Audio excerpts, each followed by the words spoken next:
বন্ধুরা, আশা করি তোমরা সবাই ভালো আছো। তোমার চ্যানেলে তোমাদের সবাইকে স্বাগতম। তো আজ এই মুহূর্তে তোমাদের সামনে যে বিষয় নিয়ে আলোচনা করছি, তোমরা যারা উচ্চ মাধ্যমিক পরীক্ষার্থী এবং আর কয়েকদিন পরে উচ্চ মাধ্যমিক ফাইনাল পরীক্ষা দেবে তাদের জন্য ইভিএস বা এনভায়রনমেন্টাল স্টাডিজের সম্পূর্ণ সাজেশন।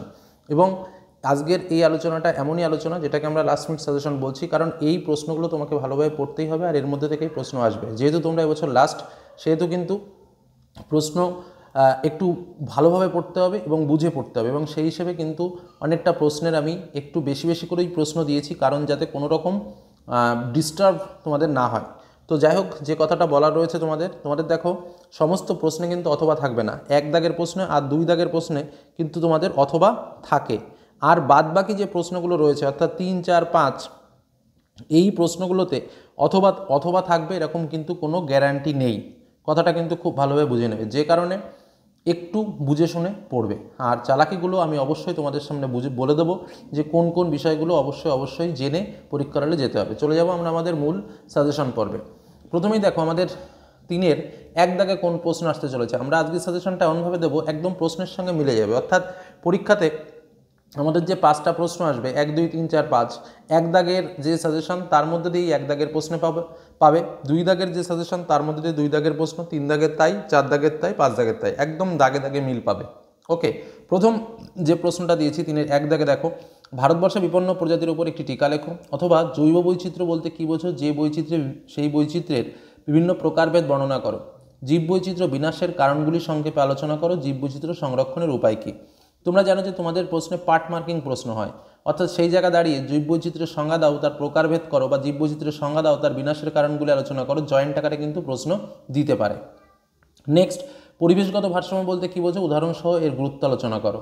পরবর্তী প্রশ্ন, কমিউনিটি কাকে বলে, কমিউনিটির অন্তর্গত জীববৈচিত্র্যের মধ্যে আন্তঃক্রিয়া ব্যাখ্যা করো।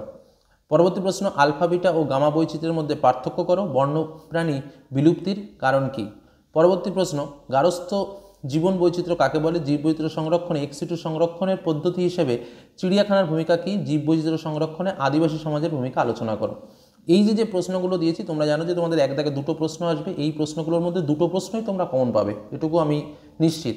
কিন্তু আমি বলবো যে প্রত্যেকটা অংশ ভালো করে পড়বে, কারণ এর মধ্যে কিন্তু খুব বড় বা কঠিন কিন্তু কিছু নেই, শুধু তোমাকে পড়ে রাখতে হবে। তবে তোমাদের একদম পরিষ্কার কথা বলি, প্রথম যে প্রশ্নটা দেখতে পাচ্ছ অর্থাৎ বিপন্ন প্রজাতির ওপর টিকা, তারপরে জৈব বৈচিত্র্য বলতে কী বোঝো, বিভিন্ন প্রকারভেদ বিনাশের কারণ এবং জৈব বৈচিত্র্য সংরক্ষণের উদাহরণ, তারপরেরটা অর্থাৎ পরপর 3টে পরিবেশের ভারসাম্য বলতে কী বোঝো এবং এর গুরুত্ব। এই 3টে মোস্ট ইম্পর্ট্যান্ট, এই 3টে পড়লে একটা কমন পাবেই। আর এই নিচের দিকে আর যে 4টে রয়েছে, এখান থেকে একটা আসবে আর এখান থেকে একটা আসবে। কথাটা খুব ভালো করে বুঝবে। তোমাদের পরীক্ষাতে কটা লিখতে হবে, প্রথম এক দাগে যেহেতু অথবা আসবে, একটা প্রশ্ন লিখতে হবে। তো তোমরা যদি কেউ প্রথম 3টে পড়ো তাহলেও একটা কমন পাবে, যদি নিচের 4টে পড়ো, 3টে পড়ো, তাহলেও কিন্তু একটা কমন পাবে। আর যদি এই দুটো সেটই ভালো করে পড়ো তাহলে তোমরা দুটোই কমন পাবে। একদম পরিষ্কার কথা, পরীক্ষার হলে গিয়ে শুধু মিলিয়ে নেবে আমার কথাগুলো।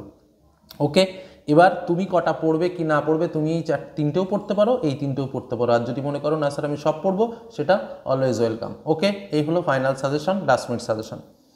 নেক্সট, আরও একটা প্রশ্ন যেটা আমি এক্সট্রা এটা দিয়ে দিয়েছি, এই প্রশ্নটাকে একটু দেখে যেতে বলছি, মানে আসার সম্ভাবনা কম, তবুও একটু দেখে যেতে বলছি, যেটা হচ্ছে বাস্তুতান্ত্রিক জীববৈচিত্র্যের শ্রেণীবিভাগ করে জীববৈচিত্র্যের অর্থনৈতিক গুরুত্ব কী। জীববৈচিত্র্যের গুরুত্বটা আমি এখানেই দিয়েছি, যেটা হচ্ছে এই যে এখানে তোমার না এক্সট্রাভাবে দেওয়া হয়নি। যাই হোক, জীববৈচিত্র্যের গুরুত্বটা কি, এই প্রশ্নটা একটু দেখে যাবে এর সঙ্গে, মানে একটু দেখে যাবে, খুব বেশি বড় করে না হলেও দেখে যাবে, মানে হালকা ইম্পর্টেন্ট রয়েছে যে জন্য তুলে ধরেছি। এবার আসবো 2 দাগের প্রশ্ন। দেখো 2 দাগের প্রশ্নেও কিন্তু আমরা ঠিক সেই চালাকিটাই তোমাদের সামনে তুলে ধরবো, যেটা হচ্ছে প্রথম দুটো থেকে একটা কোশ্চেন এবং নিচের যে দুটো রয়েছে তার থেকে একটা কোশ্চেন। এবার আমি বলবো 2 দাগের কোশ্চেনে একটু রিস্ক থাকে, যার জন্য এই 3টে প্রশ্ন রয়েছে, এই 3টেই ভালো করে দেখে যাবে। প্রথম প্রশ্ন, পরিবেশ সুরক্ষায় সচেতনতা এবং পরিবেশ আইনের প্রয়োজনীয়তা উদাহরণসহ আলোচনা করো, অথবা পরিবেশ ব্যবস্থাপনা সম্পর্কিত বিভিন্ন পরিবেশের আন্দোলন এবং তাদের সাফল্য আলোচনা করো। যৌথ বন ব্যবস্থাপনা বলতে কী বোঝো। নেক্সট, কার্বন ব্যবসা বলতে কী বোঝো, পরিবেশগত হিসেব পরীক্ষা সংক্ষিপ্তভাবে বিবৃতি করো, পরিবেশ সুরক্ষা আইনগুলি সংক্ষিপ্ত বর্ণনা করো। অথবাতে রয়েছে, জনসংখ্যা বৃদ্ধির সঙ্গে পরিবেশের অবনমনের সম্পর্ক কী, পরিবেশ ব্যবস্থাপনায় এনজিও এর ভূমিকা কী। অথবা জেনেটিক ইঞ্জিনিয়ারিং কাকে বলে, এর পর্যায়গুলো উল্লেখ করো, জৈব বৈচিত্র্য রক্ষা এর গুরুত্ব আলোচনা করো। অথবা টিকা লেখো, IUCN, WWF, CITES, ট্রাফিক। ঠিক আছে, এগুলো কিন্তু টিকা আকারে আসতে পারে। আমি যে চালাকিটা বললাম, এই 3টে প্রশ্ন ভালো করে পড়বে, অথবা এই 3টে প্রশ্ন, টিকা কিন্তু মাস্ট নিচের 3টের মধ্যে। ওকে, এখান থেকে একটা পাবে, এখান থেকে একটা পাবে। তো 1 আর 2 এই 2 দাগের জন্য কিন্তু আমরা একটু চালাকি তোমাদের দিতে পারলাম, অর্থাৎ এই 1 দাগের প্রশ্নটা এবং এই 2 দাগের প্রশ্নটা।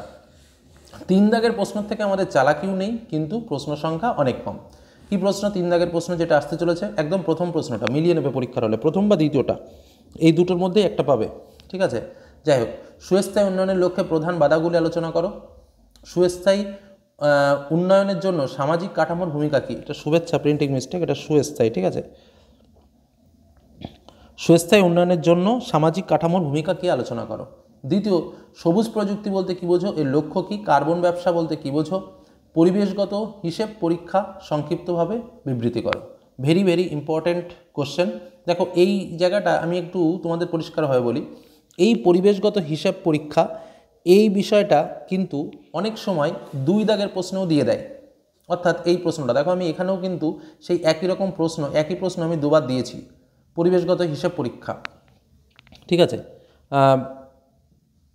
পরিবেশ, এই যে দেখো, পরিবেশগত হিসেব পরীক্ষা সংক্ষিপ্ত বিবৃতি করো, আমি এখানেও দিয়েছি, আবার এখানেও কিন্তু আমি তুলে ধরেছি। মানে কি হয়, অনেক সময় দেখা যায় যে প্রশ্নটা এই 2 দাগে না দিয়ে 3 দাগেও দিয়ে দেয়, একই প্রশ্ন কিন্তু আলাদাভাবে পড়ার দরকার নেই, মানে এটা পড়লে আর এটা পড়ার দরকার নেই, ঠিক আছে? কি বললাম, একই প্রশ্ন। আচ্ছা, এই যে কার্বন ব্যবসা কি, পরিবেশগত হিসাব পরীক্ষা সংক্ষিপ্ত বিবৃতি করো, তার সঙ্গে সবুজ প্রযুক্তি বলতে কি বোঝো। মানে এই প্রশ্নটাই অনেক সময় 2 দাগেও দিয়ে দেয়, আবার অনেক সময় 3 দাগেও দিয়ে দেয়, যার জন্য আমি অথবা দিয়ে এখানে একটু জয়েন করে দিয়েছি। মূল প্রশ্নটা হচ্ছে এটা, মিশ্র কৃষি, শস্যের আবর্তন এবং কৃষি বনের ভূমিকা ব্যাখ্যা করো, বায়ো ফার্টিলাইজার বলতে কি বোঝো। অর্থাৎ মূলত হচ্ছে এই সুস্থায়ী উন্নয়নের এই প্রশ্নটা, আর একটা হচ্ছে মিশ্র কৃষি। এই দুটো প্রশ্ন ভালোভাবে পড়বে, আর এই প্রশ্নটা তো স্বাভাবিকভাবে এই পার্টের জন্য ভালো করে তোমাকে পড়তেই হচ্ছে। ওকে, নেক্সট 4 দাগের প্রশ্ন দেখো, জলবিদ্যুৎ শক্তি কাকে বলে, জলদূষণের কারণগুলি আলোচনা করো, অথবা সুস্থায়ী উন্নয়নের লক্ষ্যে বিভিন্ন সরকারি ও বেসরকারি সংস্থার ভূমিকা কী। ভেরি ভেরি ইম্পর্ট্যান্ট, দুটো প্রশ্নই, কোনো বাদ নেই, দুটোই পড়তে হবে। 5 দাগের প্রশ্নটার জন্য আমাদের একটু বেশি পরিমাণে পড়তে হয়, কারণ এই প্রশ্নটা একটু ভেতরে ঢুকে কখনো কখনো প্রশ্ন করে, আবার একটু ওপেন প্রশ্নও করে। যাই হোক, যে প্রশ্নগুলো তোমাকে দেখে যেতেই হবে, প্রশ্নগুলো বলে দিই।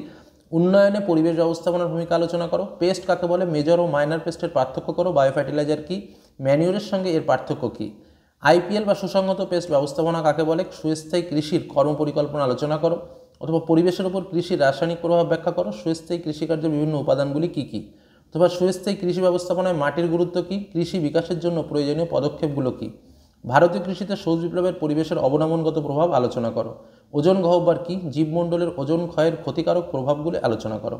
এই হলো আমাদের উচ্চ মাধ্যমিক 2025 এনভায়রনমেন্টাল স্টাডিজ এর লাস্ট মিনিট সাজেশন। এই প্রশ্নগুলো পড়ে পরীক্ষার হলে যেতে হবে। কেউ যদি মনে করো এর থেকে অনেক কম পড়ে যাবে, সে তার নিজের দায়িত্বে যেতে পারো। পরীক্ষায় আনকমন পড়লে কারো কিছু করার থাকবে না, এটুকু বলতে পারি। অনেকে অনেক রকম ডায়লগ দেবে, 5টা প্রশ্ন পড়লে 5টাই কমন, কিন্তু তোমাদের যা সিলেবাস রয়েছে, তোমাদের যা কোশ্চেন রয়েছে, তাতে করে এই প্রশ্নগুলো না পড়লে 100% গ্যারান্টি দিয়ে কমন পাওয়াটা কিন্তু রিস্ক। আর এখানে প্রশ্ন সংখ্যা খুব বেশি নেই, তার সঙ্গে কিছু চালাকিও বলে দিলাম। একটু ভালোভাবে পড়লে কিন্তু একদম ইজিয়েস্টভাবে তোমরা ভালো মার্কস পাবে। আর শর্টের জন্য যে 100 কোশ্চেনের একটা বান্স তোমাদের জন্য শেয়ার করব, সেই কোশ্চেনটা ভালো করে পড়ো। এই বলে আজকের জন্য শেষ করলাম। ধন্যবাদ।